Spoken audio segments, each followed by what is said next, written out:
adalah, bisa tolong ditampilkan, rahasia ini besar. Apa tema khotbahnya saudara? Rahasia ini besar. Kita akan membahas mengenai sebuah konsep pernikahan menurut Alkitab saudara. Izinkan saya yang baru beberapa tahun dalam pernikahan saya bersama dengan keluarga, bukan untuk mengajari saudara, tapi kita bersama-sama belajar pada hari ini saudara. Bagi yang belum menikah, firman ini bisa menjadi modal, bisa menjadi wawasan, bisa menjadi sebuah pengetahuan ketika saudara dalam memilih pasangan hidup. Bagi saudara yang sudah menikah, izinkan firman ini kembali merefresh saudara dan mengingatkan saudara. Yang setuju dan percaya katakan amin. Kita akan sama-sama buka firman Tuhan Efesus 5 ayatnya yang ke-32. Yang sudah di sana sama-sama dengan saya katakan, saya pasti diberkati. Yuk sama-sama kita baca 3, 2, 1, ya. Rahasia ialah hubungan Kristus dan jemaat. Efesus 5:32 ini adalah perikop mengenai pernikahan. Ini ditulis oleh seorang rasul, penulis mayoritas perjanjian baru. Namanya Rasul Paulus. Dan fakta yang mengejutkan, atau fakta yang saudara mungkin juga tahu, Rasul Paulus banyak menulis mengenai pernikahan, tetapi dia belum pernah menikah. Alias dia memutuskan untuk selibat atau tidak menikah. Betapa pernikahan menjadi sebuah hal yang sangat penting. Karena kalau saudara mempelajari Alkitab saudara, Alkitab dibuka dengan sebuah kisah pernikahan, ditutup dengan sebuah kisah pernikahan. Dalam perjanjian baru, Alkitab ditulis, dalam perjanjian lama, dibuka dalam sebuah kisah persatuan antara Adam dan Hawa. Bicara mengenai keluarga. Dalam perjanjian baru, pernikahan ditutup, atau perjanjian baru, Alkitab ditutup dengan perkawinan anak domba Allah. Bahkan mukjizat pertama yang Yesus lakukan ketika dia ada di muka bumi dilakukan dalam pernikahan di Kana. Betapa pernikahan memegang peranan yang sangat luar biasa. Dua lembaga yang dibangun oleh Allah sendiri, kata Alkitab. Dua lembaga yang dibangun oleh Allah di muka bumi cuma dua. Lembaga yang pertama dibangun Allah di muka bumi, yang pertama adalah gereja. Yesus berkata kepada Petrus, di atas batu karang ini aku akan mendirikan gereja di mana Allah mau tidak dapat menguasainya.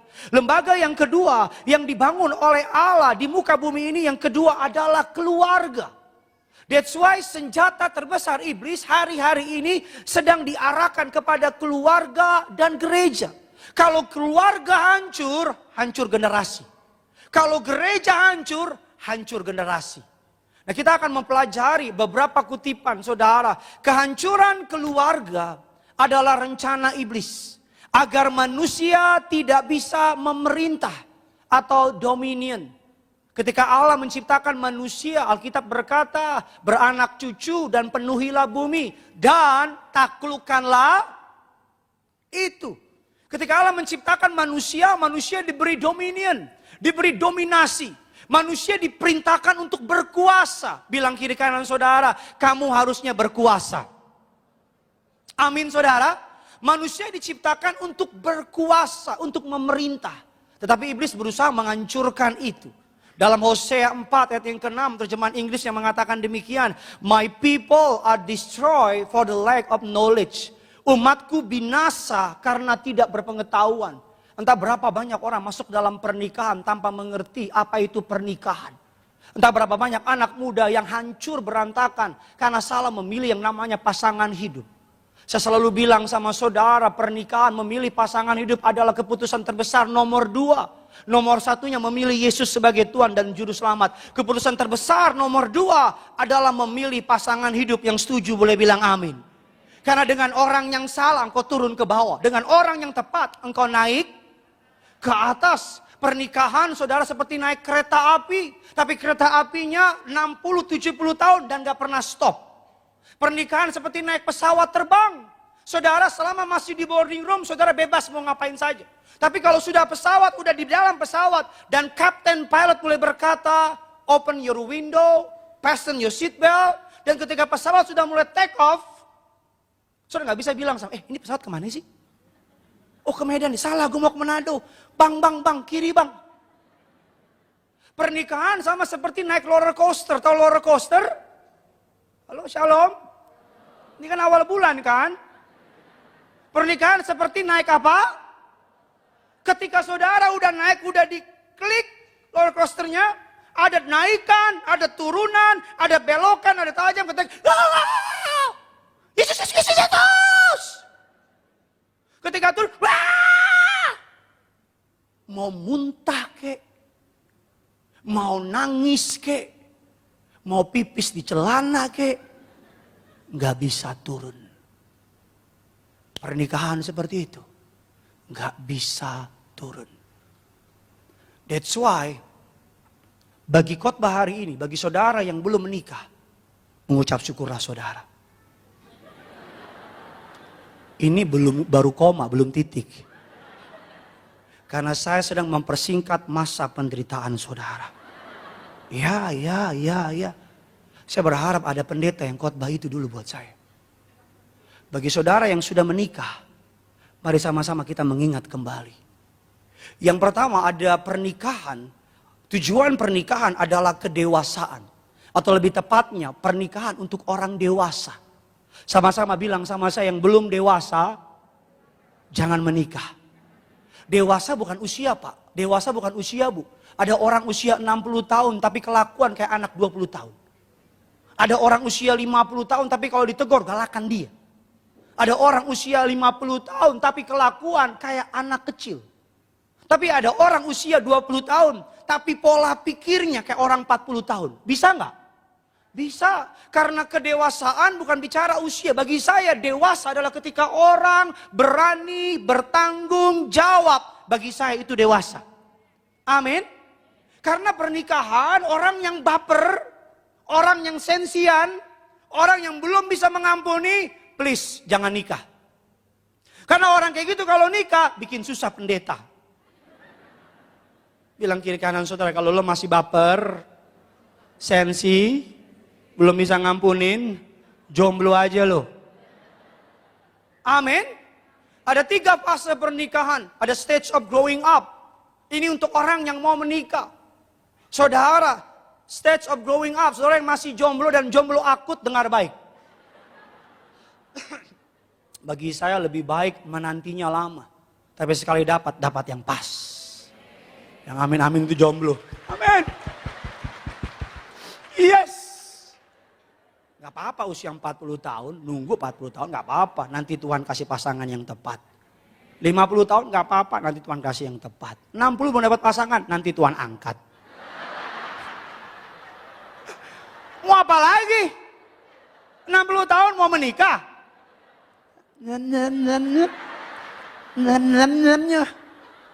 Lutut aja udah goyang.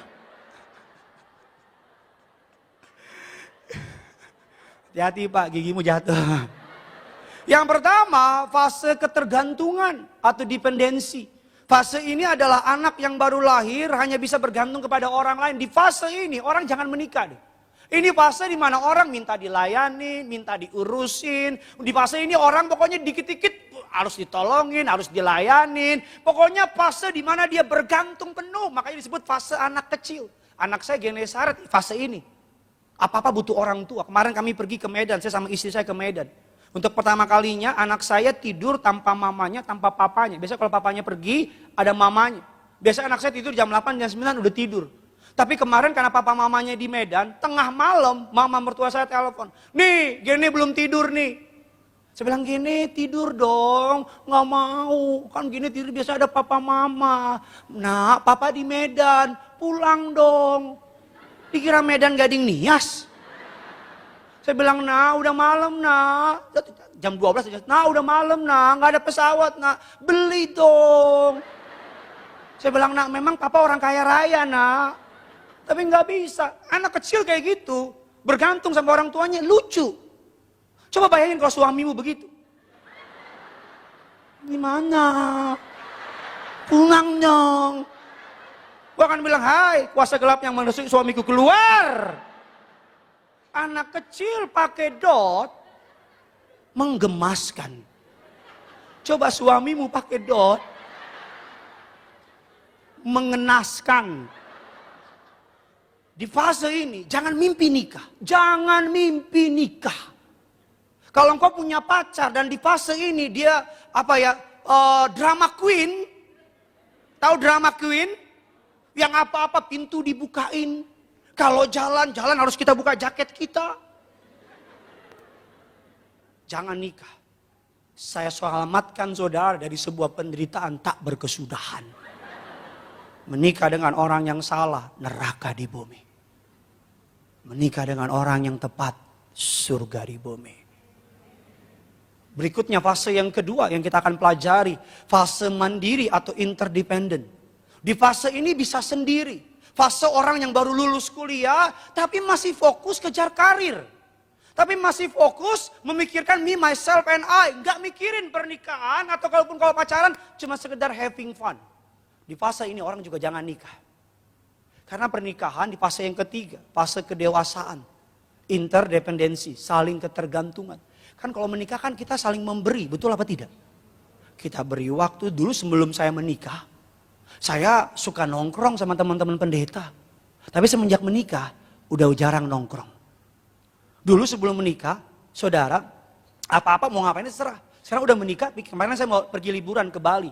Ada tiket murah, iseng-iseng lihat. Sama istri, beli tiket murah, 2 murah, kita klik 2. Istri saya tanya, sayang, Gene diajak, klik 3. Jo gimana? Oke, 4. Mama gimana, Ma? Oke, 5. Kalau mama mertua diajak, mama harus dibawa juga sama kandung. 6. Mama kandung diajak, mama harus ada temannya. 7. Mbak gimana? 8. Tiket 8 lihat total, cancel.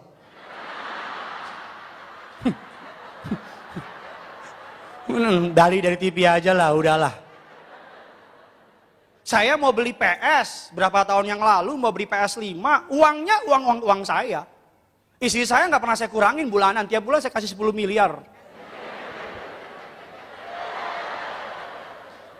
Saya nggak pernah kurangin. Saya lihat counter PS, saya bilang istri saya, sayang aku beli PS ya. Kan tipe suami ada 2, tipe suami yang minta izin, sama yang minta maaf. Kalau yang minta izin, sayang boleh ya.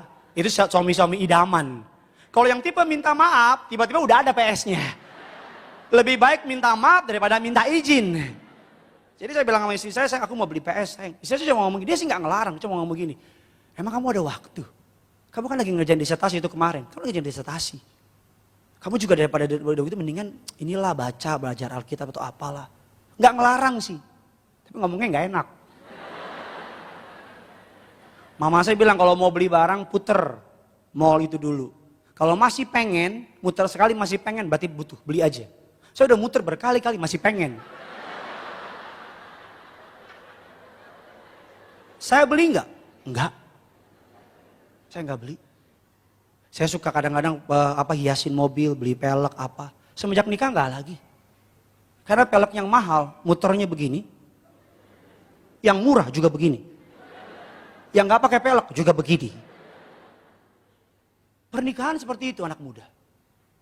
Pernikahan seperti itu. Kalau orang masih mentingin diri sendiri, jangan menikah. Gue mau mancing ya, gue mau tahu, gue harus mancing. Lu di rumah. Istri gak mau tahu, gue mau arisan ya. Gue gak mau tahu, gue arisan. Gak bisa. Orang yang egois mentingin diri sendiri, please. Jangan nikah. Saya beberapa belakangan ini lagi suka olahraga, suka nge-gym. Suatu hari bangun pagi mau olahraga. Istri saya sama anak 2, mama mertua lagi pergi, pembantu lagi pergi. Sayang aku nge-gym ya. Go, kata istri saya nge-gym. Baru mau keluar rumah, baru mau ke halaman dari pintu depan ke halaman depan kurang lebih 10 km. Baru mau keluar, Roh Kudus kasih ingat. Kasihan istri di rumah sendirian.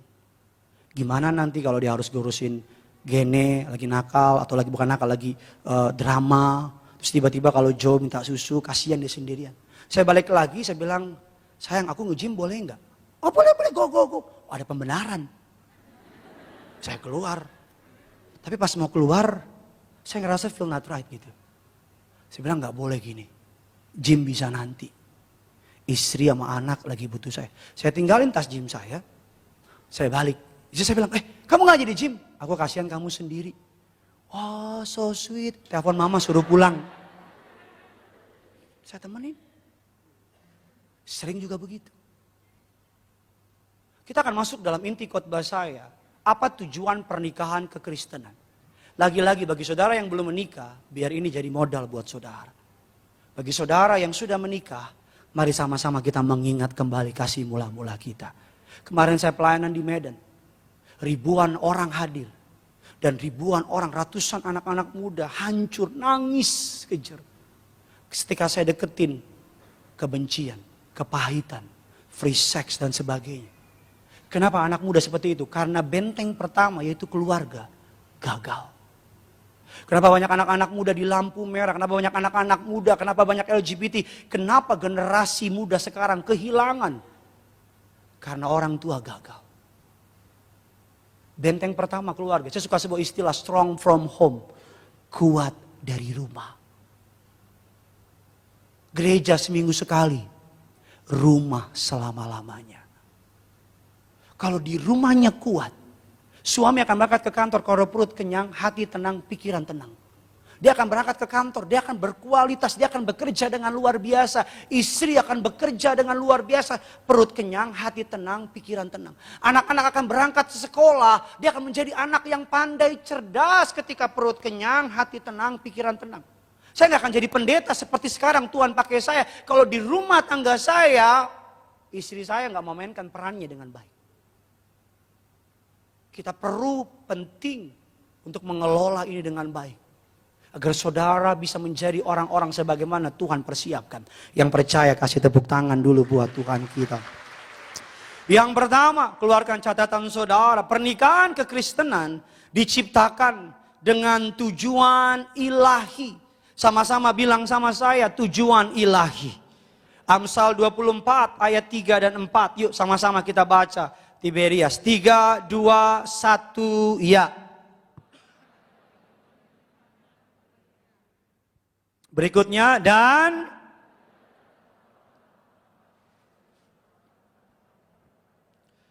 ayatnya yang ketiga saya bacakan bagi saudara. Rumah tangga dibangun dengan hikmat dan pengertian. Dan apabila ada pengetahuan, maka kamar-kamarnya terisi lengkap dengan barang-barang berharga dan indah. Dari ayat yang kita baca, pemazmur atau penulis Amsal berkata, rumah tangga dibangun dengan hikmat dan pengertian. Gak ada cinta di sini.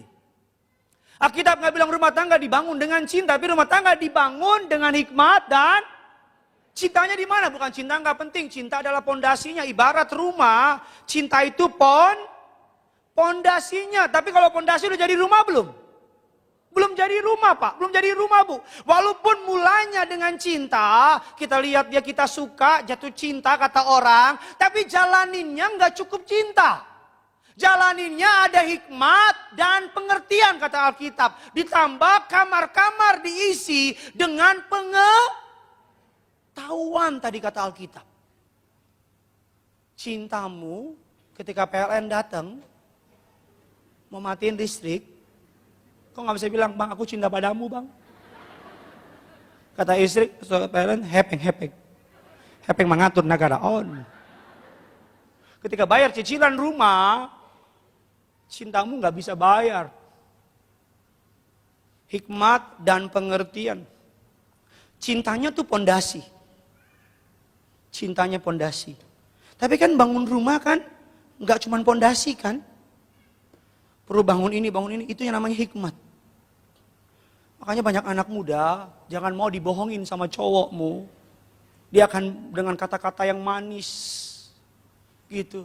Sayang, walaupun aku gak bekerja, tapi bagiku kau adalah segalanya. Bodoh lagi. Ada pasangan suami istri udah menikah lama, istrinya marah-marah, papa pembohong kata istrinya. Kenapa pembohong? Papa dulu sebelum menikah papa nggak bilang, papa nggak punya apa-apa. Suaminya bilang, mah, papa nggak pernah bohong. Dari dulu papa bilang tapi mama nggak pernah ngerti. Kapan papa bilang? Dulu papa bilang sama mama, papa nggak punya apa-apa, mama lah segalanya. Apa jawab mama? So sweet. Cinta mulainya Pak. Anak muda cinta mulainya. Tapi hikmat dan pengertian. Itu yang membangun rumah. Pengetahuan. Itu yang membangun rumah. rumah tangga. Berikutnya, keberhasilan dalam pernikahan bukan marrying the right persons, tetapi be the right persons and do the right things. Gak ada orang yang tepat, tapi orang yang mau bersikap benar dan bersikap tepat. Pernikahan dibangun dengan keputusan demi keputusan yang tidak egois. Setiap hari kita akan ditantang untuk mementingkan diri kita atau keluarga kita. Setiap hari kita akan ditantang, kita punya duit, mau beli sepatu, tapi anak butuh ini. Oh mau beli barang, tapi keluarga butuh ini. Oh mau beli HP baru, tapi ada cicilan ini. Itu kan keputusan demi keputusan yang tidak egois. Dulu sebelum menikah bisa umbar-umbar duit, tapi udah menikah. Saya selalu bilang sama pasangan anak-anak muda yang konseling sama saya. Kalau kopi nggak perlu Starbucks lah. Kecuali uangmu kaya raya, 7 turun, 8 tikungan, 9 belokan. Tapi kalau baru uang seadanya, Starbucks mahal. Streaming gak enak. Tolong dihapus. Saya baru sadar. Oh sayang itulah yang perempuan begini. Mahal kan 70, 60. Beli roti 120. Saudara beli kapal api 120. Sampai jadi api kau. Makan gak usah perlu yang apa tuh, yang sushi itu tuh. Kalau punya go ahead. Tapi yang repot maksain diri. HP gak perlu kameranya 3 di belakang.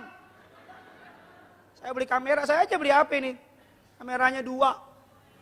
Bener, saya mampu. Perusahaan juga bisa saya beli. Gak mau jual aja dia. Oh dia mau jual, saya juga gimana beli nggak tahu. Saya tanya sama masnya, Mas bedanya kamera 2 kamera 3 apa? Sama sih Pak. Yang ini bisa di zoom, yang ini enggak. Oh ya udah 2 aja. Nggak ada bedanya. Ngapain gaya? Mendingan nabung, tapi di rumah TV lebih gede. Mendingan nabung, tapi rumah nggak ngontrak. Ngapain nikah mewah-mewah, maksain diri.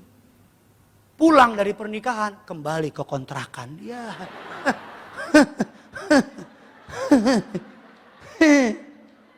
Ngapain pakai baju pengantin mahal-mahal? Kalau punya kaya raya go ahead. Baju pengantin mahal-mahal cuma dipakai sekali. Pakai dong ke gereja.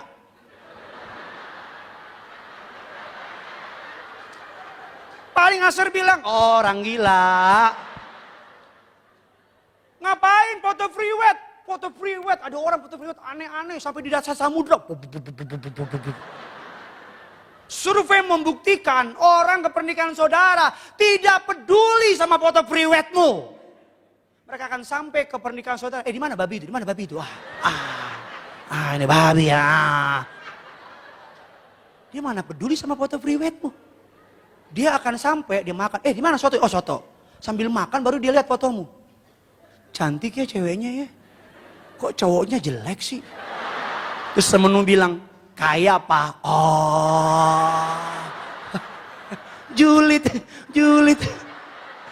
Nikah julid. Ini kenapa di zoom-zoom mulu sih nih?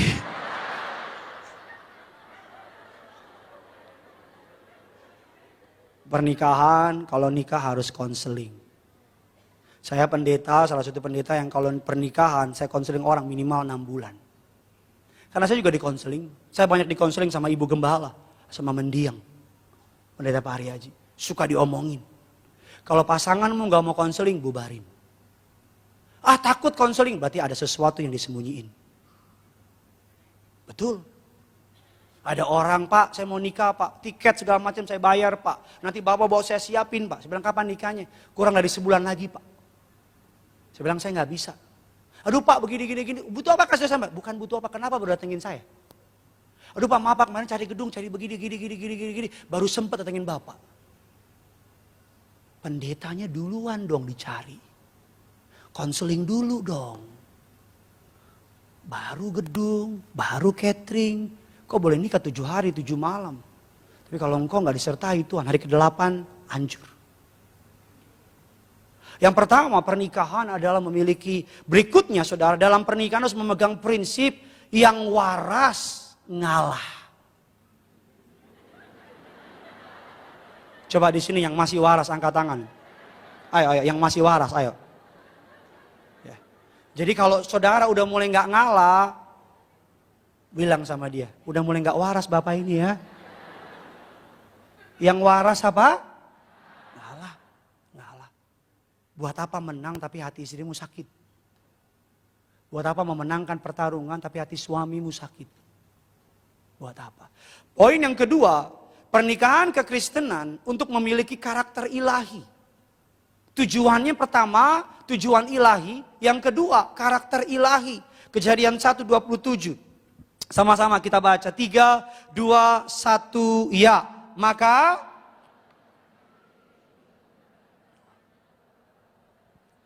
dan perempuan diciptakannya lah mereka, pernikahan kekristenan yang kedua untuk memiliki karakter ilahi. Pisau terbaik yang dipakai Allah untuk memahat kita seringkali istri kita, seringkali suami kita.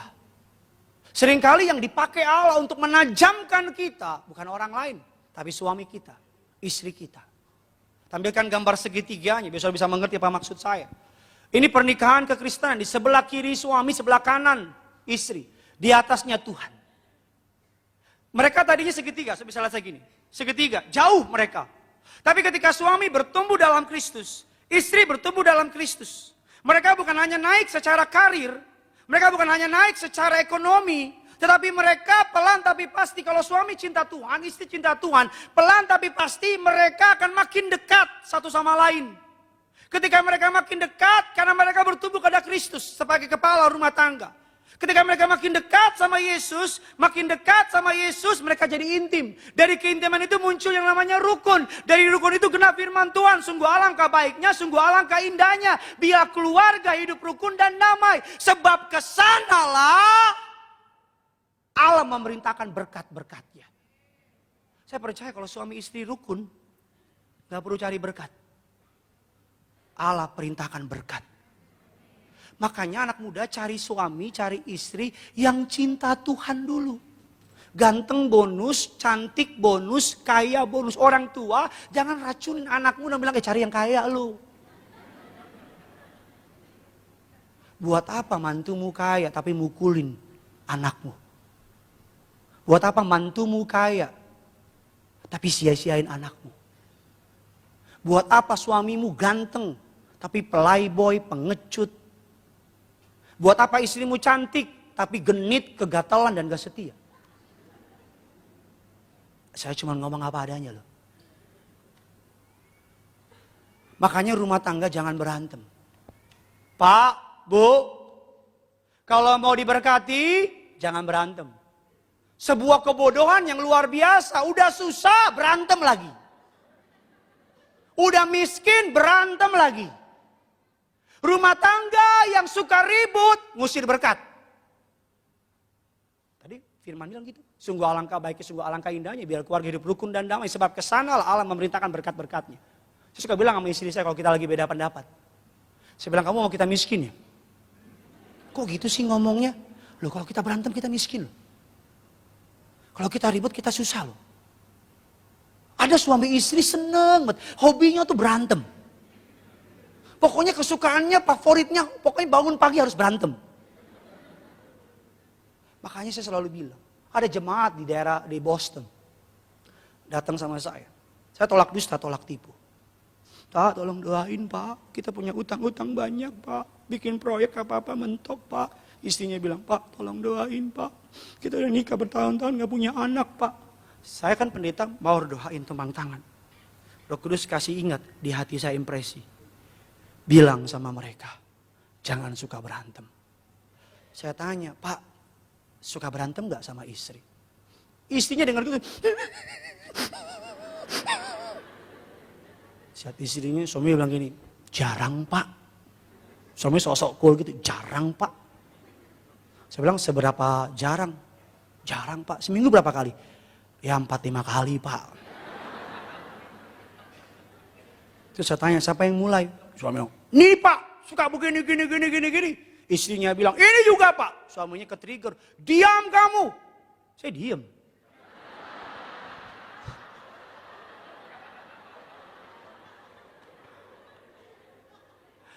Suami istri kalau berantem, Gak ada berkat, gak ada berkat, gak ada berkat, dan gak ada berkat. Saudara berantem, saudara yang menang, istrimu sakit hati, itu menang. Saudara berantem, kau yang menang, anakmu sakit hati, itu menang. Makanya perlu dalam sebuah rumah tangga, izinkan saya yang masih muda ini kembali mengingatkan saudara. I know for sure, saya ketika menyiapkan khotbah ini saya pun berdoa. Saya bilang, Tuhan saya baru menikah kurang lebih 5 tahun Tuhan. Tapi Tuhan kasih ingat saya mengenai Rasul Paulus yang tidak pernah menikah tapi menulis kisah mengenai sebuah pernikahan. Hati saya tulus buat saudara. That's it, nggak ada tendensi apa-apa. Tapi saya kemarin ke Medan, saya lihat anak-anak muda hancur kehidupannya. Dan saya hancur hati lihat mereka. Karena kalau rumah tangga hancur, anak hancur. Kalau anak hancur, generasi hancur. Kalau generasi hancur, Sodom dan Gomora. Rumah tangga kalau berantem gak ada berkat. Makanya suami istri berkomunikasi dengan baik. Kalimat, kata-kata, nada juga menentukan kok. Lagi apa? Lagi apa? Udah makan belum? Udah makan belum?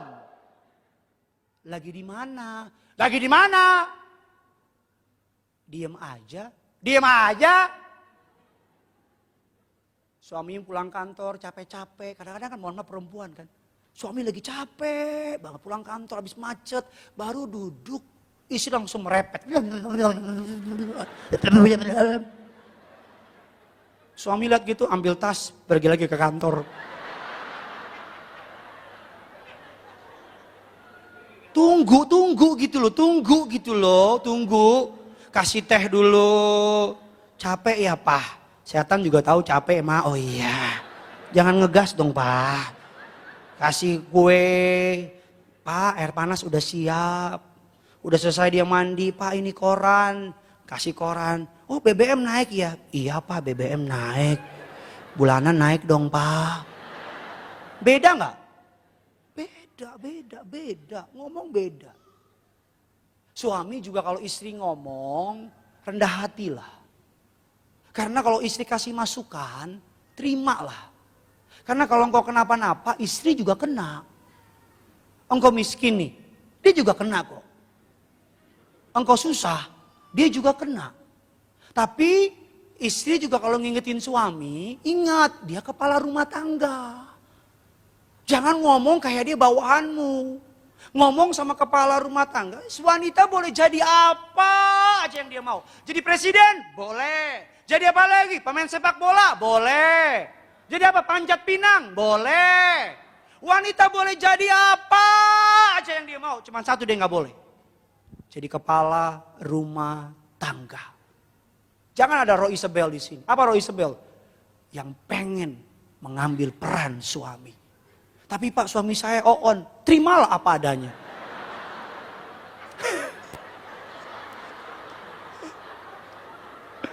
Terimalah itu nasibmu, jalani dengan. Tapi Pak suami saya kalau ngomong tuh gini-gini. Perempuan pinter. Ngomongnya tuh jangan langsung, cari momen. Saya hormat sama Ibu Gembala Sidang. Dari muda ekonominya kuat, tabungannya, depositonya. Secara ekonomi kuat. Dari keluarga yang terkenal, prominent. Pendidikan tinggi. Tapi ketika menikah dengan Bapak Gembala Sidang, dia menundukkan dirinya. Suatu hari kami mau pergi. Kami lagi bikin buletin, saya undang pemain keyboard. Lagi bikin buletin. Saudara, Ibu Gembala udah rapi.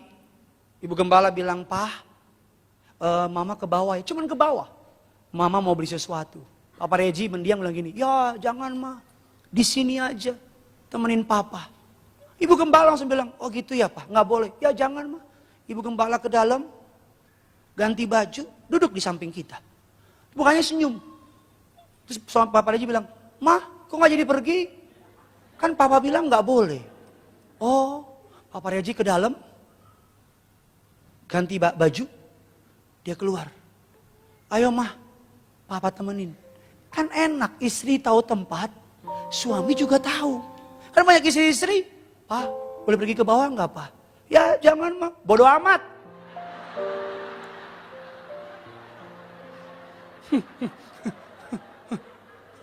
Atau nurut sih, nurut. Tapi mukanya mengkerut.